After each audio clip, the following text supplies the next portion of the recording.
Kapangyarihan ay tumatawag sa bawat panig. Mga watawat ay iwinawag gayway sa paligid. Mga pangako'y lumulutang sa hangin ngayong gabi, habang ang mga anino'y gumagalaw sa dilim ng gabi. Mga hari at reyna na walang korona, nagtatayo ng kanilang kaharian sa bawat bayan. Mga salita'y tila espada kung maghagisan, habang ang pangarap ay nabibili at naipagbibili lamang. Mga poster ay lumilipad sa ihip ng hangin. Mga dating alyansa'y muling nabubuo rin. Magkaibigan kahapon, magkatunggali ngayon, sa paghahangad ng kapangyarihan at impluwensyon. Sino ang mananatili at sino ang babagsak? Sino ang tutugon sa panawagan ng bukas? Kasaysayan ay nakamasid sa bawat galaw.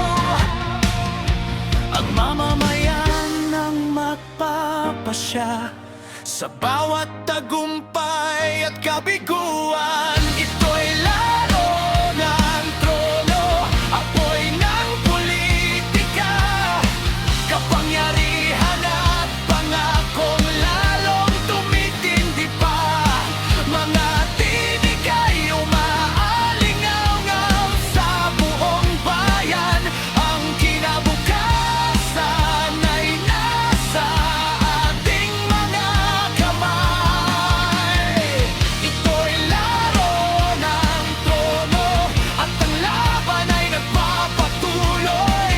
Ngayon sila'y narito, bukas na may lilipas din. Higit sa talumpati at kasikatan, ang mamamayan ang nakalala sa bawat pangalan. Masisikip na lansangan at kumikislap na ilaw, mga debate na umaabot hanggang magdamag.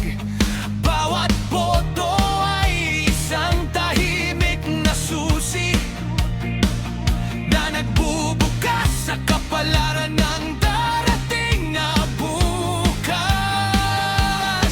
May naghahangad maglingkod, may naghahanap ng pangalan, may nagtatanggol sa kanilang angkan at pamilya.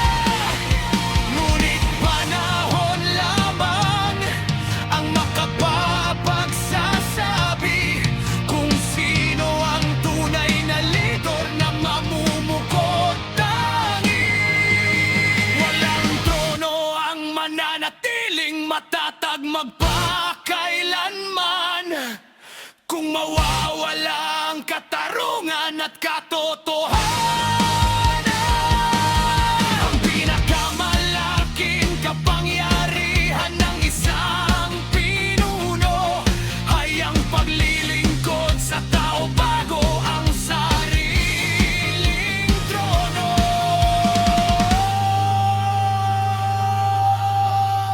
Ito'y laro ng trono, apoy ng politika, ngunit ang pag-asa'y kayang manaig sa pagnanasa. Kapag nagkaisa ang tinig at paninindigan ng bayan, mas maliwanag ang kinabukasang naghihintay sa sambayanan. Ito'y laro ng trono, ngunit isang katotohanan ang mananatili. Ang tinig ng